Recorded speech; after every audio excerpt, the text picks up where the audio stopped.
Good evening to everyone. आज का हमारा जो फ्री वेबिनार है वो है जेमिनी एस्ट्रोलॉजी।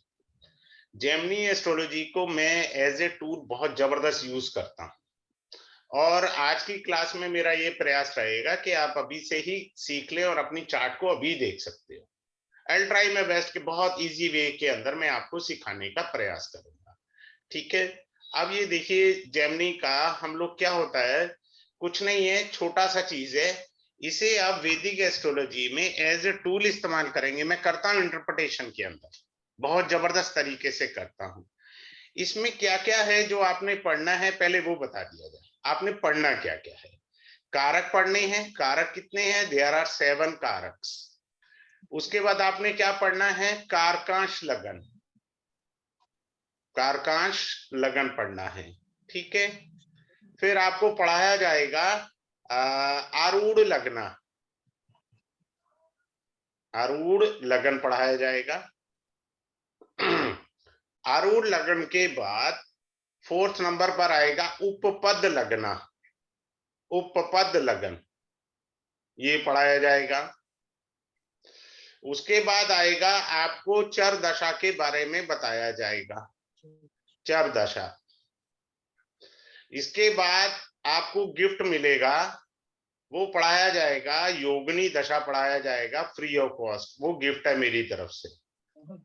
अब इसके बाद दूसरा क्या पढ़ाया जाएगा? How to take the LCM, यानी हम कैसे एनालाइज करें। एलसीएम या एनालाइज करें, एनालाइज करें विद विष्णुंदरी दशा। बात समझ में आया? विष्णुंदरी दशा के साथ हम योगिनी दशा को कोरिलेट करके देखेंगे, क्या गुड पीरियड आ रहा है, क्या बैड पीरियड आ रहा है। Is it very clear? Simple सा है, 5 पॉइंट सिखाए जाएंगे। चार्ट के अंदर भी मैं अभी सिखाता हूं आपको। अब सबसे पहले कारक ग्रह पर चलते हैं। सबसे पहला पॉइंट था हमारा चर कारक ग्रह। क्लियर है? चर कारक ग्रह हमने पढ़ने हैं। अब सीधी सी बात है कि हमने ये देखना है, वो 7 होते हैं। हमें कुंडली में देखना हाईएस्ट डिग्री कौन सा प्लेनेट है। जो हाईएस्ट डिग्री प्लेनेट होगा वो आपका आत्म कारक होगा। एक आत्म कारक। सपोज वो प्लेनेट कोई भी हो सकता है, 27 डिग्री का है, फॉर एग्जांपल दिया। ठीक है, पहला हो गया आत्म कारक। उसके बाद आता है अमात्य कारक, वो डिग्री में कम हुआ। मैं अभी चार्ट भी दिखा दूंगा, कुंडली लाइव दिखाऊंगा उसमें। ये अमात्य कारक हुआ, उससे कम डिग्री का। फिर उसके बाद भात्र कारक हुआ, उससे कम डिग्री का। कोई भी डिग्री हो सकती है, मैं तो एक इजी वे उठा रहा हूं। उसके बाद मात्र कारक होता है 21 डिग्री का। ठीक है, तो ये जो चीजें हैं, मैं 1 मिनट म्यूट करना भूल गया था, so I should mute out to all the peoples. दोबारा लिख देते हैं, कोई दिक्कत नहीं है मेरे को। हमको चर कारक लेने हैं, चर कारक उठाने हैं हमने। सबसे पहले 7 होते हैं वो। पहला होता है आत्म कारक। इसको मैं अभी बहुत अच्छे से एक्सप्लेन करूंगा, आप एंजॉय करेंगे। आत्म कारक जो होता है वो 27 डिग्री का हमने कहा। उसके बाद हमने कहा कि ये आपका है अमात्य कारक। इसके बाद ये है आपका 25 डिग्री का। और तीसरे नंबर पर आएगा आपका जो है भात्र कारक, ये आएगा आपका जैसे 23 डिग्री का। 4th नंबर पर मात्र कारक, ये आएगा आपका 21 डिग्री का, मान लीजिए डिग्री वाइज। आपको ये सॉफ्टवेयर में निकला हुआ मिलेगा, मैं तो आपको समझा रहा हूं, सॉफ्टवेयर में निकला हुआ मिलेगा। अभी दिखाता हूं, सॉफ्टवेयर भी दिखाता हूं। पुत्र कारक होगा आपका, ये मान लीजिए 19 डिग्री का है।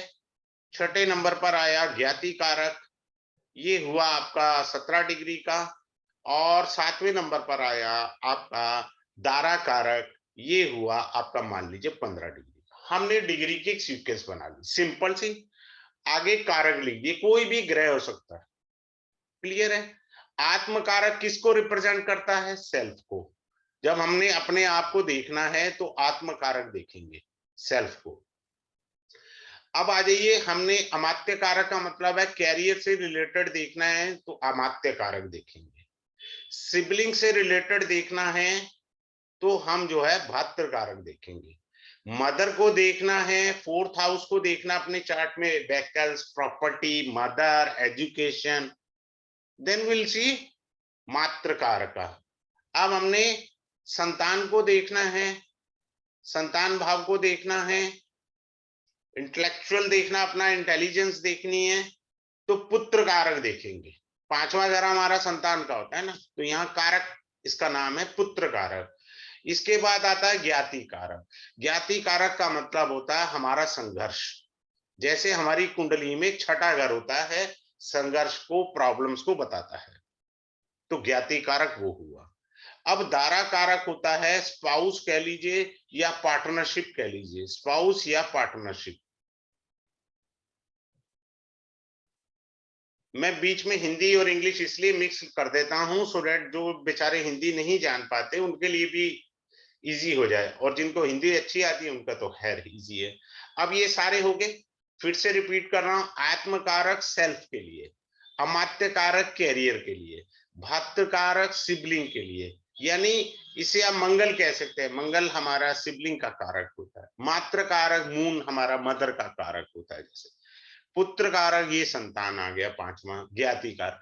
ये जो ज्ञाति कारक है, ये वाला पॉइंट, ये जो ज्ञाति कारक है, ये किसी के प्लेनेट के साथ, आत्मकारक के साथ बैठ जाए, अमात्य के साथ बैठ जाए, भातृ कारक के साथ बैठ जाए, ये बिल्कुल कंडम कर देगा, उसको खराब कर देगा बुरी तरह से। क्लियर, सिंपल सी बात। अब आगे चलते हैं। मान लो किसी का ज्ञाति कारक और दारा कारक इकट्ठे बैठे हैं, बस मैं एक झलक में देख लेता हूं, साफ बोल देता हूं मैरिड लाइफ ठीक ही नहीं है और होगी भी नहीं, क्योंकि इकट्ठे बैठे हुए हैं। कुछ चीजें हमें वैदिक से नहीं दिखी, कुछ चीजें हमें नाड़ी से नहीं दिखी, कुछ चीजें हमें जैमिनी से दिख गई, तो हम उस तरह से चलेंगे। अब ये जो पुत्र कारक होता है, इसको जैमिनी बोलती है रक्षक। ये किसी के भी साथ होगा, जैसे आत्म कारक के साथ हो, अमात्य कारक के साथ पुत्र कारक बैठ जाए, उसकी पावर को बढ़ा देगा, उसकी रक्षा करेगा। ज्ञाति कारक को छोड़ के कोई भी कारक एक दूसरे के साथ बैठ जाए, राजयोगा। सिंपल सी बात, यही राजयोग है। यानी ज्ञाति कारक को निकाल के बाकी 6 कारक बचे, तो 6 कारक जो बचे वो क्या बने, आपके राजयोग बने। क्लियर, बहुत अच्छा। और उसमें सबसे ज्यादा पावरफुल सपोर्ट देता है, वो देता है पुत्र कारक। क्लियर हो गया इजीली। आगे चलते हैं, इसको मैं मिटाता हूं और अगला पॉइंट बताता हूं। वैसे उससे पहले मैं एक छोटी सी चीज शेयर करना चाहूंगा। ये क्लास जो स्टार्ट होगी ना, ये 27 फरवरी 2023 को मंडे को स्टार्ट होगी, 7 बजे 7 PM पे स्टार्ट होगी। जिसको भी अपना वो एनरोलमेंट कराना है तो मुझे वो फोन कर सकता है या व्हाट्सएप कर सकता है इस नंबर पर 7566-767-555। मुझे व्हाट्सएप कर सकता है कि सर मैंने इसमें एनरोलमेंट कराना है, तो मैं सीट रिजर्व कर दूंगा। इसको मैं एक नए सिस्टम से प्रेजेंट कर रहा हूँ, फर्स्ट टाइम जेमिनी को। मैं चाहता हूँ ज्यादा से ज्यादा लोगों के पास जेमिनी पहुंचे, और एज ए टूल्स देखिए आप कितना बेहतरीन कर सकते हैं। अब मैं एक एक कारक आपको बताता चला जाऊंगा, और ये 7 से 8 बजे तक होगी। 5 क्लासेस का कोर्स रहेगा, 5 क्लासेस का। और इसका फीस मैंने नॉमिनल फीस रखा है, जबकि मैं पूरा एक किस्म से जैमिनी करा रहा हूँ, 2111 ओनली। सारा कुछ पढ़ा रहा हूँ आपको, और सूत्रास इतने मिलेंगे जिसका कोई हिसाब नहीं। मुझे मालूम नहीं था, मेरी क्लास में मिस्टर AP कुमार जी एक आए बेंगलोर से, बोले सर आपने इतने सूत्र दे दिए, मेरे कई पेज भर गए। जैसे मान लीजिए कि किसी का प्रमोशन है, तो मैं जब अभी पीछे मेरा जो बैच खत्म हुआ है जॉब और प्रमोशन, तो कहने लगे सर आपने प्रमोशन के ही टॉपिक के ऊपर आपने मेरे 3 पेज भर दिए, यानी इतने सारे फॉर्मूलाज दे दिए। इसी तरह यहां पर भी आपको बहुत जबरदस्त टेक्निक मिलेगी। अब आते हैं आत्मकारक पर। आत्मकारक जो कि 27 डिग्री था, हाईएस्ट डिग्री है। क्लियर है।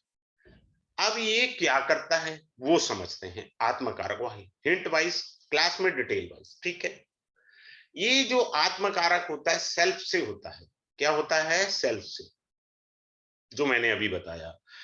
अब ये क्या है कि अगर कोई भी कारक आत्म कारक से लेकर के मैंने कहा दारा कारक का, अगर इस पर दृष्टि ज्ञाति कारक की आ गई तो कारक पीड़ित माना जाएगा। सिंपल सी बात रखें, कोई भी कारक को ज्ञाति कारक देख ले वो पीड़ित माना जाएगा। अगर कारक पीड़ित है तो परेशानियां आएंगी, नंबर एक। नंबर दो, आत्म कारक जो है आपका राहु केतु के एक्सेस पर आ गया तो पीड़ित माना जाएगा। अगर कारक पीड़ित है तो याद रखिए कि वो आपको कष्ट देगा ही देगा। अब आते हैं हम लोग अगले पॉइंट पर। मान लीजिए किसी का सूर्य आत्म कारक निकल आया, हाईएस्ट 27 डिग्री लिखा मैंने। अब ये क्या करेगा, ऐसे आदमी में ईगो प्रॉब्लम आएगी। अब रेमेडी क्या है कि उसको फ्लेक्सिबल होना है, ईगो नहीं रखनी। He has to be flexible in his own life, number एक। नंबर दो, सूर्य आत्म कारक है, ऐसे आदमी में दो आदमियों के काम करने की पावर होती है। जिसका आत्म कारक अगर सूर्य होगा वो दो आदमी का काम कर सकता है। क्लियर? बहुत सारे पॉइंट्स हैं। वो आदमी गवर्नमेंट से जुड़ा हो सकता है, गवर्नमेंट कॉन्ट्रैक्टर हो सकता है, so many points are there, I will deeply explain in the class. लेकिन कुछ बताना है। अब चंद्रमा आपका मान लीजिए आत्मकारक निकल आया, तब क्या होगा, चंद्रमा आत्मकारक निकल आए तो ऐसे लोग क्या करते हैं, जब भी इनको कोई रिस्पॉन्सिबिलिटी मिलती है वो उसे बाय हार्ट करते हैं। चंद्रमा है ना, बाय हार्ट करते हैं। ठीक है, हाईएस्ट डिग्री चंद्रमा हो, what ever they will do it by heart. फिर क्या है साथ में आपका जो है कि ये लोग पुराना मेलोडीज बहुत अच्छा सुनते हैं, पुराना संगीत इनको थोड़ा पसंद होता है। अब मान लीजिए किसी का मंगल आ जाए आत्मकारक, वो क्या करेगा, तो मंगल आत्मकारक आ गया, ऐसे लोगों के पास झगड़ा चल के आता है। बेचारे इंटरेस्टेड नहीं है झगड़े में, पर चल के आएगा झगड़ा। क्लियर है? और अगर इन लोगों को मान लो किसी का आत्मकारक अगर मंगल है, अभी यहाँ पर कोई भी है पार्टिसिपेंट, तो वो नॉनवेज छोड़ दे, उसकी लाइफ में प्रॉस्पेरिटी आ जाएगी। नॉनवेज छोड़ना है जिसका मंगल आत्मकारक हो।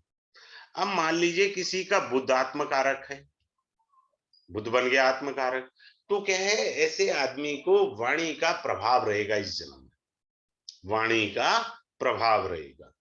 अब मान लीजिए किसी का बृहस्पति आ जाए आत्मकारक, बृहस्पति आ गया आत्मकारक, तो ऐसा आदमी धर्म के प्रति बड़ा जुड़ा रहेगा, यानी धर्म विशेष में उसकी बड़ी आस्था रहेगी, अध्यात्म में बड़ा उसका लगाव रहेगा। अब मान लीजिए किसी का शुक्र आ जाए आत्मकारक, ऐसे आदमी 75 साल की उम्र में भी ना जीन्स पहनेगा, टी शर्ट पहनेगा। वो कला में, कला कुछ भी हो सकती है आपका, चाहे वो फिल्म इंडस्ट्री है या म्यूजिक है या डांस है, उसका उस कला के अंदर रुझान होगा, बिकॉज वीनस इज द कारका फॉर कला। ठीक है, अब आ जाइए किसी का शनि अगर आत्मकारक बन जाए तो क्या होगा। ऐसे लोग ज्यादातर देखने में आया, they love to go for job, अपने को जॉब ही पड़ता खाता है, बिजनेस नहीं ठीक लगता। ठीक है, लेकिन ऐसे लोग अपने कार्य क्षेत्र में मेहनत करके उसकी डेप्थ, उसकी हाइट जरूर पकड़ते हैं। अगर शनि आत्मकारक है, मान लो कोई आदमी फिल्म इंडस्ट्री में है, वो इतनी मेहनत करेगा कि उसके शिखर पर पहुंचना चाहेगा। क्लियर? अब एक और चीज बताता हूं, that is your past life. जो भी प्लेनेट आपका आत्मकारक है, जिंदगी उसी आत्मकारक के इर्द गिर्द घूमेगी, आत्मकारक के इर्द गिर्द ही जिंदगी घूमेगी। क्लियर? आत्मकारक हो गया। आते हैं, अब आगे आते हैं। अब मैं बताता हूं दारा कारक, जो लोएस्ट इन डिग्री है, लोएस्ट इन डिग्री। अब ये क्या है, ये आपका प्रॉब्लम एरिया है, प्रॉब्लम एरिया आपका। मान लीजिए दारा कारक मंगल निकल आया, सिबलिंग को रिप्रेजेंट करता है। ठीक है, कुछ भी हम कह सकते हैं भाई साहब, जहां आपको मंगल प्रॉब्लम देगा ना सिबलिंग, उसी की सेवा भी करनी है, गालियां भी करनी है, जो मर्जी कर लो। ये आपका रिस्पॉन्सिबिलिटी है, इस जन्म में, पूर्व जन्म से कैरी करा है आपने, पास्ट लाइफ में आपने कैरी करा है, यू हैव टू पे। दारा कारा का मतलब है यू हैव टू पे। ये रिस्पॉन्सिबिलिटी है पूर्व जन्म की, आपको देनी देनी है, चुकानी है। जितना मर्जी रो लो धो लो, होना कुछ नहीं है। आप कलपते भी रहोगे पर वो जिम्मेदारी भी आपको निभानी है। The lowest degree planet is being called Darakaraka. Clear? Now coming up to the next point. Next point के ऊपर हम लोग आते हैं। क्या आते हैं नेक्स्ट पॉइंट पर? अब आपको दिखाते हैं यहाँ पर चार्ट के अंदर, बड़े ध्यान से आप सीखिए। ये देखिए, ये चार्ट यहाँ पर आ गया हमारे पास सामने स्क्रीन पर। ये चार्ट आ गया हमारे पास, क्लियर है? तो ये चार्ट आ गया हमारे पास सामने, और हमारे पास एक सेकंड रुकिएगा, मेरे को थोड़े टूल्स के अंदर जो है ना दिक्कत होती है। अब ये देखिए, यहाँ पर आपको लिखा हुआ मिल रहा है, ये देखिए यहाँ पे साफ लिखा हुआ मिल रहा है। ये देखिए आपको सॉफ्टवेयर के अंदर आत्म कारक कौन है, ज्ञाति कारक, मात्र कारक, दारा कारक, पुत्र कारक, अमात्य कारक, भात्र कारक, सब लिखा हुआ मिलता है। हमें कोई दिमाग नहीं लगाना, मैं तो मैनुअली करता हूं, मैं नहीं करता इसको, ये आपको लिखा हुआ मिलेगा। अब आते हैं अगले पॉइंट पर, बड़े अच्छे से सीख लीजिए आज ही। क्या सीखना है? बहुत इजी वे में सीखना है। अब आप देखिए, हाईएस्ट डिग्री प्लेनेट कौन सा था हमारा? वो आत्मकारक, वो था सूर्य। यहाँ पर इनका मेरे ख्याल सूर्य होगा 26-36 डिग्री का, और कोई डिग्री है नहीं, कोई प्लेनेट नहीं है, नहीं नहीं जो नहीं, यस सूर्य। अब सूर्य देखिए किस राशि में बैठा है, D9 में, ये D9 चार्ट है। अब हमने देखा सूर्य कुंभ राशि में बैठा है, ये देखिए क्लियर। सूर्य कहां बैठा है? कुंभ राशि में। तो कुंभ राशि हमारी कारकाश लगन हो गया, क्लियर। ये हमारा कारकाश लगन बन गया। Very clear to you? मैं एक मिनट थोड़ा सा माउस ले लेता हूं, आपको अच्छे से सिखाता हूं। अब हमने ये कारकाश लगन ले लिया, क्लियर है। अब इसको मेरे को क्या करना है, इस हाउस को रोटेट करना है। फिर से ध्यान से देख लीजिए स्क्रीन पर, मैं दोबारा बता देता हूं, फिर हाउस रोटेट हो जाएगा। कैसे? आपने हाईएस्ट डिग्री प्लैनेट देखो, ये देखिए लिखा सूर्य लिखा हुआ आ रहा है, उसके आगे लिखा है आत्मकारक AK।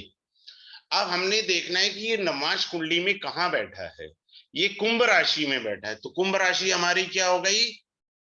ये हो गई हमारी कारकाश लगन बन गया। अब इसको मैं रोटेट करता हूं, अब ये मेरा लगन बन गया। ये देखिए सामने स्क्रीन पर, ये लगन बन गया कारकाश। ये अब यहां पर मैं लिख देता हूं कारकाश लगन, कारकाश लगन, क्लियर जी। यानी इसको शॉर्टकट में लिख सकते हैं KL, कारकाश लगन बन गया। सिंपल सी बात है, हमने इस प्रकार से इसको पढ़ना है और समझना। अब हमारी ये कारकाश लगन बन गया। अब जो ग्रह बैठे हैं इसे हम कारकाश लगन के अनुसार पढ़ेंगे, सिंपल सी बात, बस। अब इसके ऊपर अब मैं चलता हूं यहां से, ये आपको इजीली मेरे ख्याल समझ आ चुका है। अगर नहीं भी किसी को समझ में आया तो लास्ट में मेरे से पूछ सकते हैं। अब इससे भी पहले एक चीज समझानी है कि जो चर राशि होती है, चर राशि कौन सी होती है? 1, 4, 7 और 10। चर राशि स्थिर राशि को देखती है, स्थिर राशि को। दृष्टि समझा रहा हूं, क्योंकि इसमें दृष्टि जो है वैदिक नहीं होती है। क्या होती है? राशि की दृष्टि होती है। तो राशि में बैठा ग्रह दूसरी राशि में बैठे ग्रह को देखता है। तो स्थिर राशि क्या हो गया? 2, 5, 8 और 11, इसको देखेगी। और ड्यूल साइन क्या होता है? ड्यूल साइन होता है 3, 6, 9, 12, ये एक दूसरे को ही देखते हैं। ड्यूल साइन को देखता है। चर राशि स्थिर राशि को देखेगी और स्थिर राशि चर राशि को देखेगी। देखिए मैं सिखाता हूं आपको, जैसे ये स्थिर राशि में शनि बैठा है ना, तो चर राशि को देखेगा। चर राशि कहां पर है? ये रही, यहां देखेगा। चर राशि कहां है? यहां देखेगा। चर राशि कहां है? यहां देखेगा शनि। ये चर राशि से। स्थिर राशि में बैठा हुआ ग्रह चर राशि को देखेगा। सिंपल सी बात है। अब ये हमारा सूर्य, मंगल और बुध द्विस्वभाव राशि में बैठे हैं, तो जहां जहां द्विस्वभाव राशि है यहां वो देख रहे हैं, पंचम भाव को देख रहे हैं, तीनों ग्रह देख रहे हैं। द्विस्वभाव राशि को देखेगी, ये देखेंगे। क्लियर? द्विस्वभाव राशि में बैठे ग्रह द्विस्वभाव राशि को देखेंगे। अब ये देखिए यहां पर भी जो है, अब ये देखिए चर राशि में बृहस्पति बैठा है। क्लियर है?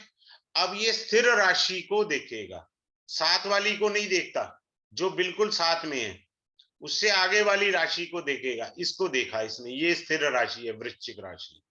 ये स्थिर राशि यानी बृहस्पति की दृष्टि लगन पे भी आ रही है, बृहस्पति की दृष्टि लगन पे भी आ रही है, यानी बृहस्पति शुक्र को भी देख रहा है और केतु को भी देख रहा है। क्लियर? हाँ जी। आगे चलते हैं और आपको अच्छे से बताते हैं। ये आपको इजी समझ आ गया? बहुत इजीली, कोई टफ नहीं है। किसी को टफ लगे मेरे को कॉल कर सकता है, मुझे आराम से बताऊंगा क्लास में भी। अब आप देखिए कारकांश लगन को शनि देखे, ये शनि देख रहा है कारकांश लगन को, जबकि ये स्थिर राशि है। देख रहा है? बिल्कुल नहीं देख रहा। ये गलती नहीं करनी है आपने। मैं जानबूझ के ऐसे बोला ताकि आपको चेतना बनी रहे। ऐसे नहीं है। सिर्फ अब मैं जो है डिफरेंट चार्ट उठा रहा हूं, यहां पर ही सिखा देता हूं, तो फिर आप कंफ्यूज हो जाएंगे। एक मिनट रुकिए, मैं अब दूसरा चार्ट चलो यहीं करा देते हैं, क्या फर्क पड़ता है, मेरे को तो कोई फर्क पड़ेगा नहीं। अब आ जाइए, मान लीजिए शनि है। अब शनि चर राशि में बैठा है और उसने कारकांश लगन को देख लिया, स्थिर राशि है। ठीक है? स्थिर राशि का मतलब है शनि ने यहां देखा 10th हाउस को। It gives you name and fame in your life. Shani अगर कारकांश लगन को देखे, कारकांश लगन के 10th हाउस को देखे, तो ये आपको नेम एंड फेम देगा इस जन्म में। इसकी जगह मान लीजिए बुध बैठा हो, मान लीजिए यहाँ बुध है और वो चर राशि में बैठा है, लगन को भी देख लिया इसने और 10th हाउस को दे दिया, देख लिया, नेम एंड फेम दे देगा। और मान लीजिए दोनों ही देख रहे हैं शनि और बुध 10th हाउस को, that is the best one yoga, you will get a Raj yoga. अब हमें लाइफ में अगर प्रॉस्पेरिटी देखनी है तो कारकांश लगन से 5th हाउस, 9th हाउस और 10th हाउस पर फोकस करना है अगर हमने लाइफ में प्रॉस्पेरिटी देखनी है। यहाँ पर ग्रह कौन से बैठे हैं, कौन सी राशियां हैं, शुभ राशियां हैं, क्या शुभ ग्रह देख रहे हैं, तो हमारी लाइफ में प्रॉस्पेरिटी निश्चित मान के चलिए आएगी ही आएगी। अब मैंने ये बताया ये 10th हाउस है। क्लियर है? इस 10th हाउस को आत्मकारक, अमात्य कारक, भात्र कारक, पुत्र कारक अगर ये वाले ग्रह देख लेते हैं तो it's give you the Rajyoga. ये बहुत बड़ा राजयोग हो जाएगा। क्लियर? आगे बढ़ते हैं। अब मान लीजिए ये कारकांश लगन है, इसके 12th हाउस में किसी का बृहस्पति बैठा हो या चंद्रमा बैठा हो या दोनों बैठे हों कारकांश लगन से 12वें घर में, तो क्या हो जाएगा? ये होगा आपको इस जन्म में मोक्ष प्राप्त हो सकता है। कारकांश लगन से 12वें घर में बृहस्पति या चंद्रमा या दोनों बैठे हो। क्लियर? अब आगे चलते हैं। एक सेकेंड। कारकांश लगन से 5th हाउस में मान लीजिए राहु बैठा है, ये बैठा है ड्यूल साइन में, इसकी मंगल पर, मंगल की दृष्टि आ जाए तो दृष्टि कहां से आएगी? ड्यूल साइन पर। अब ये देखिए मंगल यहां बैठा हुआ है, इसकी दृष्टि आ रही है। The person will have a technical education. Simple easy way हो गया। द्विस्वभाव राशि में बैठे ग्रह को द्विस्वभाव राशि में बैठा ग्रह देखेगा। सिंपल सी बात है, कोई रॉकेट साइंस नहीं है, बहुत इजी है।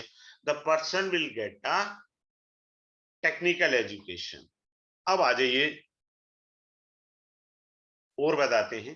कारकाश लगन से 7th हाउस में मान लीजिए बृहस्पति और चंद्रमा बैठे हैं। सिंपल सी बात है, तो आपको इस जन्म में सुंदर सुशील गुणी पत्नी मिलेगी, बात खत्म।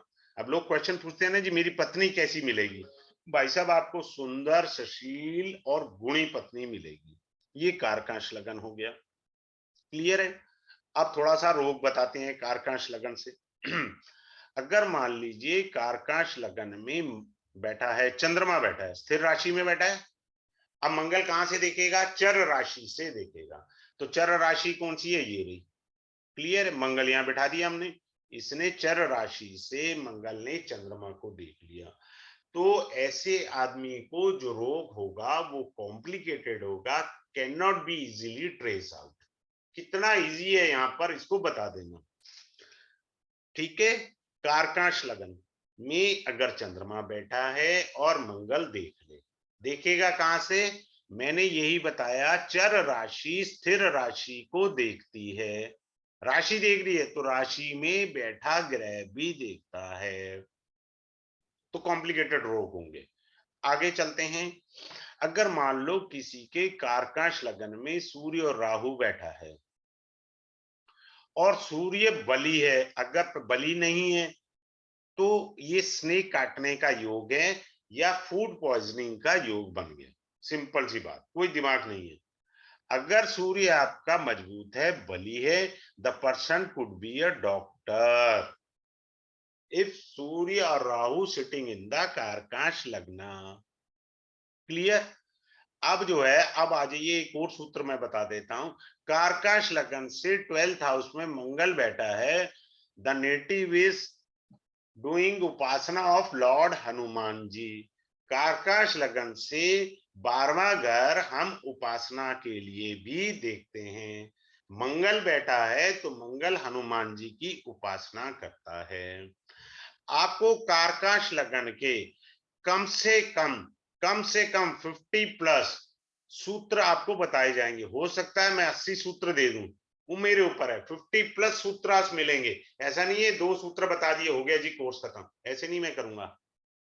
सूत्र दूंगा। जैसे मैंने बताया ना कि जब मैं जॉब और प्रोफेशन पढ़ा रहा था तो वहां एपी कुमार जी ने ही हाईलाइट किया, मेरे दिमाग में नहीं थी ये बात। इसे सर आप एक छोटे से पॉइंट के लिए भी 10 सूत्रास दे देते हैं तो आपको सूत्रास बहुत बेहतरीन मिलेंगे, और वो वाले मिलेंगे जो वर्क करते हैं। क्लियर हो गया यहां तक? आगे बढ़ते हैं। कारकाश लगन के बाद माउस मेरा कहाँ है? अब माउस का काम है इसको एक सेकेंड वापिस रोटेट करना होगा। रोटेट, एक मिनट, मैं इतना मास्टर आदमी तो नहीं हूं इसके अंदर। असेंडेंट ये रहा, रोटेट इसको। अच्छा इससे करते हैं। अरे बाबा, रोटेट भी मेरे को इतना, मैं वो एक्सपर्ट नहीं है ना।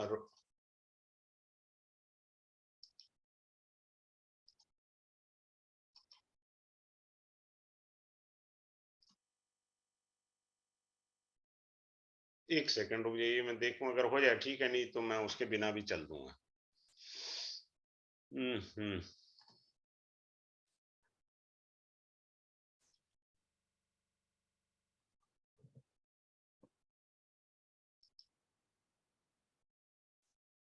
हाँ हो गया रोटेट।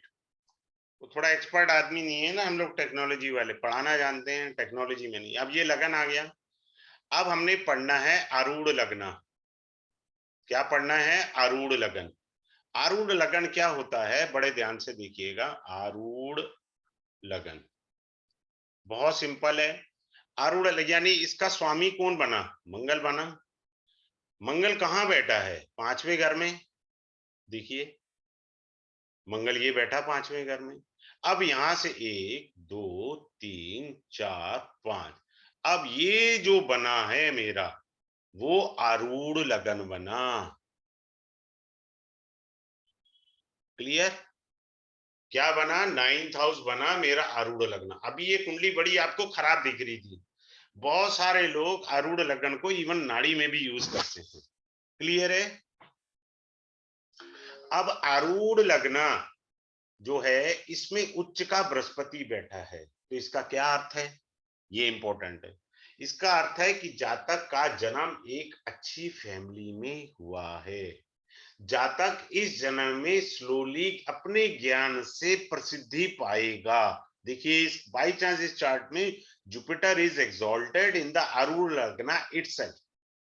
ऐसा आदमी अपने ज्ञान की वजह से धरती पर जाना जाएगा, आरूढ़ लग्न, और कैरियर में स्लोली आगे बढ़ता चला जाएगा। बात क्लियर हो गया? अब आगे चलते हैं। आरूढ़ लग्न में, आरूढ़ लग्न है क्या बेसिकली?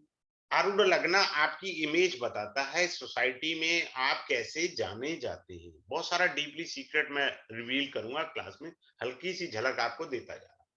आरूढ़ लग्न का मतलब है हाउ पीपल जज यू, आपको लोग कैसे देखते हैं, आपकी इमेज कैसे है। मान लो यहाँ पर शनि बैठे हैं, तो लोग पता कहेंगे नहीं यार इस आदमी को छोड़ो, बेकार है जो भी है, इसके पास पैसे ही नहीं है, ऐसा नहीं है। ये आदमी अगर ऋण लगन में शनि आ जाए, the person is very helpful, चाहे उस बेचारे के पास पैसे हो या ना हो। बात समझ रहे हैं? आरूढ़ लगन में, आरूढ़ लगन में बंदे के पास पैसे हो या ना हो, but he will help you very deeply. अब क्या है कि आरूढ़ लगन को शुभ ग्रह देखें। शुभ ग्रह कौन से हैं? बृहस्पति और शुक्र सबसे पहले लीजिएगा। क्लियर? अब आरूढ़ लगन से 11th हाउस बहुत इंपॉर्टेंट है। ये हमारा आरूढ़ लगन बना था, क्लियर? एल लिख दिया मैंने, आरूढ़ लगन। ये 12वां और ये 11वां, ये 11th हाउस बना आरूढ़ लगन से, ये 11th हाउस बन गया आरूढ़ लगन से, ये 12वां और ये 11वां। अगर मान लो यहां चंद्रमा बैठा है, क्लियर, तो चंद्रमा क्या करेगा? आपको सोसाइटीज में पहचान मिलेगी, आपकी मम्मा पापा को छुपा करके आपको पैसे देंगी, because there is moon in the 11th house from आरूढ़ लग्न। क्लियर है? अब मान लीजिए आरूढ़ लग्न से 12वें घर में शुक्र बैठा है, ये 12th हाउस हुआ ना आरूढ़ लग्न से, तो आदमी ज्यादा खर्चा एंटरटेनमेंट पे करेगा। शुक्र तो एंटरटेनमेंट का कारक है ना बाबा, तो एंटरटेनमेंट पे खर्च करेगा। अब हमें धन योगास देखने हैं, फॉर एग्जांपल, तो आरूढ़ लगन से ये 9th हाउस हुआ, ये 10th हाउस हुआ, ठीक है? आरूढ़ लगन से इस 9th हाउस के लॉर्ड का और 10th हाउस के लॉर्ड का कंजक्शन कहीं पे भी हो, गिव्स यू अ धन योगा, गिव्स यू अ धन योगा, उस पर फोकस होगा। तो राजयोग कैसे है, क्या है? इसके ऊपर करीब मैं आपको नियर अबाउट 37 सूत्र दूंगा आरूढ़ लगन पे। आरूढ़ लगन में बता रहा हूं, बहुत जबरदस्त लोग इसको यूज करते हैं। आरूढ़ लगन को तो मैं एस्ट्रोलॉजी में इसको एससीएफ कहता हूं। सिंपल सी बात है, आरूढ़ लगन को मैं एससीएफ कहता हूं। बात क्लियर हो गया यहां तक आरूढ़ लगन से? अब आता है उपपद लगना। उपपद लगना क्या बोलते हैं? हमारा मैरिड लाइफ। उपपद, उपपद को क्या हो गया? हमारा मैरिड लाइफ।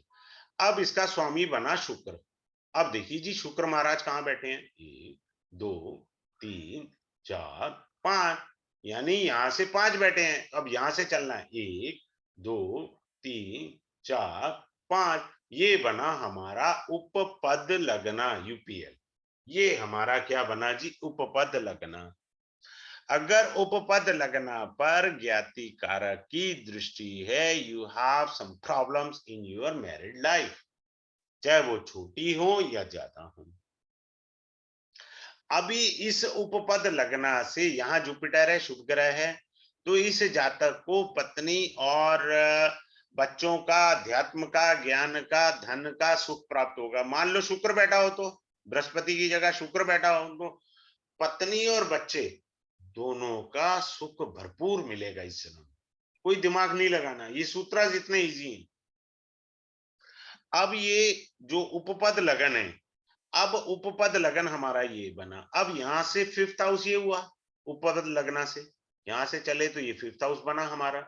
मान लो इसमें चंद्रमा बैठा है, तो चंद्र किसी के संतान नहीं हो रही। जब आपने जेमिनी से उपपद लगना से 5th हाउस देखा, तो वो ये बता रहा है संतान तो होगी भाई साहब आपको, पर देर से होगी। सिंपल। अपने को दिमाग ही नहीं लगाना उपपद लगना का। क्लियर? अब उपपद लगना के भी कम से कम 18 से 20 सूत्र मैं आपको पढ़ाऊंगा। सूत्र देखते जाओ कितने सारे आएंगे आपको पढ़ाने के लिए। आगे चलें, आगे चलते हैं। अब मैं आपको एक चीज सिखाता हूं। अब देखो, बड़ी शानदार चीज आपके हाथ में आएगी और आप एंजॉय करेंगे। अब आप देखिए, इधर देखिए, एक सेकेंड, एक मिनट, टूल्स को मैं जरा ना इधर कर दूं। अब आप इधर सीखिए ध्यान से। मान लो किसी का ये D1 चार्ट है, ठीक है। हमने कहा मिथुन लगन है, 4 5 6 7 8 9 10। मैं ज्यादातर ब्लैंक चार्ट से पढ़ाता हूं ताकि आपको खूब अच्छे से आए। जब कुंडली लगी होती है ना, तो हमारा दिमाग डिफरेंट प्लैनेट्स पे भी चला जाता है, वी गेट कंफ्यूज। यहाँ कंफ्यूजन नहीं होगा। मान लो किसी का यहाँ बृहस्पति बैठा है, क्लियर, और वो बृहस्पति एम के अमात्य कारक है। एम के क्या है? अमात्य कारक। और यहाँ पर बैठा है चंद्रमा, मान लीजिए किसी का, और वो ज्ञाति कारक है। और मान लीजिए किसी का शुक्र उच्च का है और वो मान लीजिए दारा कारक है। तो अमात्य कारक क्या होता है? मैंने कहा था अभी थोड़ी देर पहले, कैरियर से रिलेटेड। क्लियर? दारा कारक क्या होता है? मैंने कहा था स्पाउस। और ज्ञाति कारक क्या होता है? मैंने कहा था परेशानी पैदा करने वाला ग्रह। अब ये देखें, द्विस्वभाव राशि द्विस्वभाव को देख रही है। ये चंद्रमा महाराज दारा कारक को देख गए, मैरिड लाइफ डिस्टर्ब हो गई। अब इस चंद्रमा महाराज ने अमात्य कारक को भी देखा, विच इज द कारक ऑफ कैरियर। तो कैरियर में भी दिक्कत आ गई। हमको कोई दिमाग नहीं लगाया इसमें, बहुत इजी है, बहुत इजी है। इतना इजी है जिसका कोई हिसाब नहीं है। आगे चलते हैं, एक और चार्ट से मैं थोड़ा बताता हूं आपको। अगले चार्ट से आप सीखिए ध्यान से। आगे चार्ट से हम चलते हैं। जैसे मान लीजिए ये एक चार्ट है D1, यहां पर 9 नंबर है। एक सेकंड रुकिए, यही चार्ट की बजाय ना वही चार्ट रह जाएगा। इधर देखिएगा। अब मान लीजिए किसी का ये धनु लगन है। यहां से एक और अच्छी चीज सिखाता हूं, आप अपने चार्ट पे लगाइएगा, मुझे खुशी होगी। दशा बता रहा हूं आपको, चर दशा, एक सेकंड में समझ आ जाता है। मान लो मंगल और शनि बैठे हैं, ठीक है। ये बीके है और ये जो है एम के है, क्लियर। और यहाँ राहु बैठा है और यहाँ बृहस्पति बैठा है, विच इज ज्ञाति कारक का, क्लियर है। यहाँ पर बैठे हैं चंद्रमा और बुध बैठे हैं, और ये जो हैं चंद्रदेव आत्मकारक हैं और बुध देव पुत्र कारक हैं। और मान लीजिए 10 नंबर में बैठे हैं शुक्र बैठे हैं, विच इज रेट्रोगेट, और सूर्य बैठे हैं। सूर्य हैं आपके दारा कारक और मात्र कारक आपके ये हैं। अब इस कुंडली को ध्यान से देखिए। इस कुंडली में चर राशि के अंदर ज्ञाति कारक बैठा है बृहस्पति, किसी को नहीं देख रहा। जिंदगी में टेंशन बहुत कम है। वो तो गोचर में ग्रह आएंगे, पीड़ा देते रहेंगे, दशाएं अनुकूल आए प्रतिकूल आए तो अलग बात है। बात समझ रहे हैं? ये ज्ञाति कारक है, किसी को नहीं देख रहा ये। अब ये देखिए, ये पुत्र कारक है और ये आत्म कारक है, राजयोग बना हुआ है। ये भी राजयोग बना हुआ है, भात्र कारक अमात्य कारक राजयोग है। ये देखिए मात्र कारक दारा कारक राजयोग है। इतने सारे राजयोग बने हुए हैं, ठीक है। तो ये राजयोग कैसे देखने हैं, किस तरह से वर्क करेंगे। अब मान लो इस जातक की दशा आई, इसमें राशि की दशा होती है। किसकी दशा होती है? राशि की, क्लियर है। अब राशि की दशा में अब हम मान के चलते हैं कुंभ राशि की दशा थी, और उसमें अंतरदशा किसकी थी? सिंह राशि की, क्लियर है। कुंभ राशि में सिंह राशि की दशा थी। ये ध्यान से देखिए, ये सम सप्तक दशा है। जब अपन लगन से देखते हैं, लगन से आई नी माई सेल्फ, मेरा 7th हाउस मेरा स्पाउस, अगर मैरिज की आयु है और समसप्तक राशियों की दशा आ गई तो there is a yoga of marriage. Simple. चलिए, अब स्पाउस का कारक ग्रह कौन है? विच इज ए दारा कारक। ये दारा कारक है ना मैरिज का। कहां बैठा है? चर राशि में। तो अभी कुंभ राशि में सिंह राशि की दशा चल रही है। दारा कारक कौन है? सूर्य है। वो अपनी ही राशि को देख रहा है।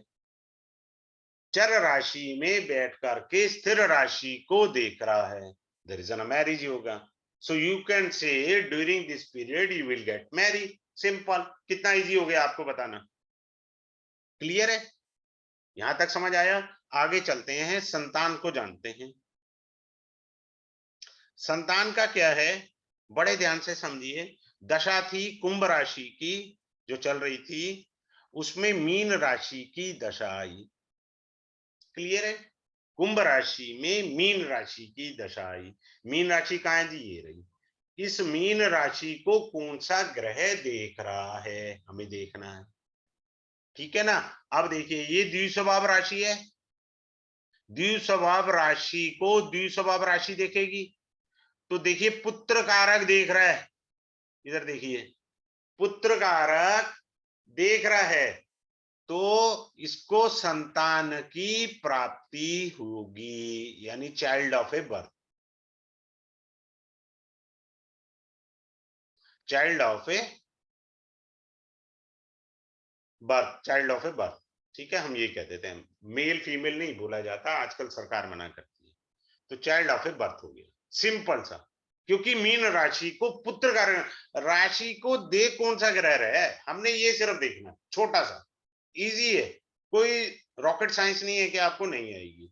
अब ये सब हो गया। अगले पॉइंट पे आते हैं, आपका गिफ्ट पॉइंट है। गिफ्ट पॉइंट में क्या है आपका? पहले मैं लिख देता हूं, चंद्रमा, सूर्य, बुध, सूर्य के बाद बृहस्पति, बृहस्पति के बाद मंगल, मंगल के बाद जो है आपका बुध आएगा, बुध के बाद जो है आपका शुक्र आएगा, शुक्र के बाद जो है आपका शनि भगवान आएंगे। ठीक है, आ गया। और अष्टम में आ गया राहु केतु हो गया। क्लियर? चंद्रमा की दशा को इसके अंदर, ये में योगनी है, योगनी दशा।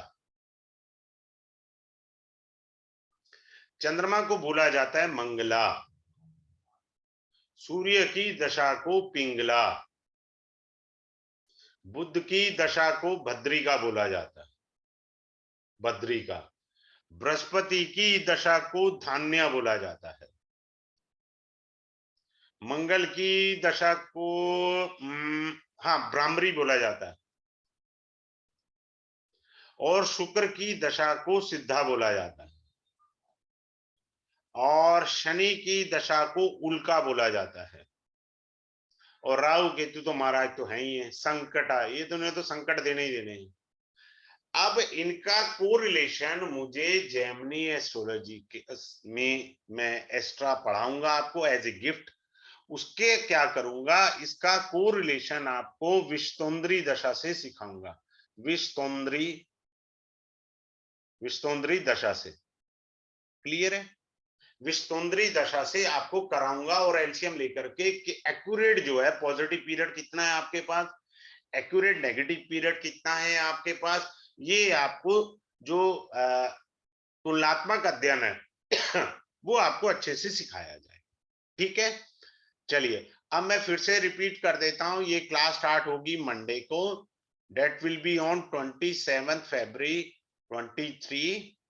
और 5 क्लासेस का ये इसका कोर्स रहेगा, आराम से पढ़ाऊंगा मैं, किसी को अपनी क्लास में म्यूट नहीं करता, जिस हर एक को राइट है बीच में टोक देने का, सर मुझे समझ नहीं आया, मैं दोबारा बताता हूँ। टाइमिंग रहेगा 7 PM से 8 PM इसका फिक्स है। ठीक है, 5 क्लासेस का कोर्स है, फीस है 2111। मैं अपना मोबाइल नंबर दे रहा हूं, आप मेरे को व्हाट्सएप मैसेज कर सकते हैं। Those who are interested to reserve the seat, जिनको अपनी सीट रिजर्व करनी है वो फी पे करके अपनी सीट रिजर्व कर सकते हैं। 75 एक मिनट रुकिए, एक मिनट, ये थोड़ा सा साफ नहीं लिखा गया। 7566767555 ये नंबर है, इस पे आप कर सकते हैं, अपनी सीट रिजर्व कर सकते हैं। ठीक है, अब किसी की कोई क्वेरी है, आप अपने आप को अनम्यूट करके पूछ सकते हैं, if anyone having a query. Sir this AstroSage में ये आता है क्या, अमात्य कारक ऐसे एक के सब आता है उसमें, एस्ट्रोसेज में भी आता है, फिर इसका सॉफ्टवेयर अलग होगा? सॉफ्टवेयर अलग होगा। I try my best to search out the software, आपके लिए क्या होगा, क्योंकि ये तो लैपटॉप के अंदर सॉफ्टवेयर है PL9। नहीं, मोबाइल लैपटॉप नहीं, मोबाइल पे क्या सॉफ्टवेयर हो सकता है? वो देखना पड़ेगा जी, मुझे मालूम नहीं है, to be very frank, why should I say. then you'll teach me how to calculate all those things, हाँ how? हाँ, वो मैं सिखा दूं, मैं तो मैनुअल करता हूँ बाबा, ओके ओके। मैनुअल करता हूँ। आप अपना देखो ना, हाईएस्ट डिग्री कौन सा प्लेनेट है, वो हाँ, आपका ठीक है। आत्मकारक हो गया। ओके। उससे कम डिग्री वाला माध्य कारक, अपने को जरूरत नहीं है सॉफ्टवेयर की, हाँ, समझ गई। पर जो लोग लैपटॉप पे कर रहे हैं उनके लिए जरूरत है। ओके। अब जैसे मान लीजिए किसी का 27 डिग्री 15 मिनट का हाँ, बृहस्पति है, और राहु केतु शुक्र को भी, उल्टा एक देख लो मिनट ना। ना, मैं आपको यहाँ सिखाता हूँ, देखो इधर देखो, यहाँ से आपको मिलेगा, देखो मान लो किसी का बृहस्पति है, वो है 27 डिग्री 15 मिनट का, हाँ, ठीक है, और शुक्र भी निकल आया 27 डिग्री 15 मिनट का, ये तो सेम हो गया डिग्री में। हाँ, ये भी तो कंफ्यूजन आएगा। अब इसके बाद हाँ, कला भी होता है, ओके। 35 है, ये 0 32 आएगा, हो ही नहीं सकता, सेम आ जाएंगे, इनमें हम्म, फर्क आएगा। अब ये वाला आत्मकारक ले लिया जाएगा और ये अमात्य कारक बन जाएगा। क्लियर? आपको कोई सॉफ्टवेयर की जरूरत नहीं है, ये बहुत इजी है। ठीक है, किसी का कोई डाउट हो तो मुझे बता सकते हैं। We are going to start next Monday, not this coming Monday, और जो tomorrow. I am interested in joining this class. Thank you. Sir विष्णोत्री दशा अच्छा में, गुरुजी, हाँ, वो एक सेकंड रुकिए, हाँ बोलिए। सर विष्णोत्री दशा भी जो बच जाएगी, जैसे कि जो उसमें भी नहीं, दो वो तरीके। बचने का नहीं, रनिंग दशा की बात कर रहा हूँ। अच्छा, सर रनिंग दशा का, ठीक। रनिंग दशा की, मान लो बुध की दशा चल रही है, बृहस्पति की दशा, अब हम योगिनी दशा देखेंगे क्या चल रहा है। ओके। वो पॉजिटिव बता रहा है या ये नेगेटिव बता रहा है, या दोनों नेगेटिव अगर बता रहे हैं तो time is not good for you ना। ये yes, एक्स्ट्रा गिफ्ट है, it's not a part of the course. I जैसे एम टेलिंग यू संकटा वेरी में फ्रैंकली। उल्का, जैसे संकटा में उल्का है तो दैट्स नॉट गुड। नहीं नहीं, ऐसे नहीं है, वो मैं क्लास में सारा डिटेल बता दूंगा। हाँ जी सर सुलेखा इसमें जी, आप पूछिए, क्या पूछना चाह रहे थे सर, आप बोल रहे थे। अच्छा गुरुजी, ये जो आत्मकारक प्लेनेट जो है हाँ, वो अगर तुंगी होगा तो उसका क्या मीनिंग होगा गुरुजी? क्या कौन होगा? तुंगी होगा। तुंगी कौन सा मतलब? हमारे यहाँ 7 ग्रह लिए जाते हैं, इसमें राहु केतु नहीं इन्वॉल्व होते। नहीं, सूर्य चंद्र मंगल बुध शुक्र शनि। जैसे मानिए हाईएस्ट डिग्री वाला जुपिटर है तो आत्मकारक प्लेनेट तो जुपिटर हो गया। हाँ, और वो जुपिटर हो गया। जुपिटर बैठा हुआ है, और वो जुपिटर ना मकर राशि में बैठा नहीं हुआ नहीं, है। वो उससे नहीं अरे बाबा, उसको भूल जाओ ना, मकर राशि को फिलहाल। यही तो गड़बड़ है, हम वैदिक नहीं पढ़ रहे हैं, हम जेमिनी पढ़ रहे हैं। हमने कहा आत्मकारक कौन है आपका? बृहस्पति है ना। तो आपकी पहचान आपकी नॉलेज से है, लोग आपके ज्ञान की वजह से आपको रिस्पेक्ट देते हैं। आप समझ गए सर? आपका जुपिटर बिल्कुल समझ गया। आत्मकारक है। अच्छा, तो इसका साथ वो वैदिक को नहीं लेना। ना ना ना, वो नहीं लेना। मैंने कहा ना, मैं अच्छा इंटरप्रिटेशन करता हूं, मैं तो भाई मेनली तो कंसल्टेंट हूं, मैं तो 1.5 साल से पढ़ाना शुरू किया है। ठीक है ना। तो अच्छा, मैं तो ठीक है। इसको एज ए टूल यूज कर देता हूँ और बहुत बेहतरीन रिजल्ट आते हैं। भाई हमने अच्छा 1 सेकंड ठीक है। में बता दिया आपकी पहचान कहां से है। और एक और बात बता देता हूं, आत्मकारक के इर्द गिर्द ही जिंदगी घूमती है। आपकी जिंदगी आत्मकारक के आसपास ही होगी। क्लियर? बिल्कुल सही बताया आपने, बिल्कुल सही चलिए, बताया आपने। सर इसमें राहु केतु बिल्कुल क्यों सही। नहीं लिए जाते? नहीं लिए जाते इसमें, भाई रूल है, सिंपल सी बात है। नाड़ी में ट्राइन थोड़ी है, वहां प्राशरी में ट्राइन नहीं है, एक रूल है हर एक एस्ट्रोलॉजी का। आत्मकारक में तो राहु को लेते हैं ना? नहीं लेते भाई साहब, गलती कर बैठोगे तगड़ी वाली। आत्मकारक नहीं लेना राहु केतु। ठीक है, चलिए। तो जिनको एनरोल कराना है वो करा सकते हैं, चाहे आज कराएं, क्लास जो है मंडे स्टार्ट हो जाएगा। ठीक है, have a good day, good night to all of you, thank you for joining the class.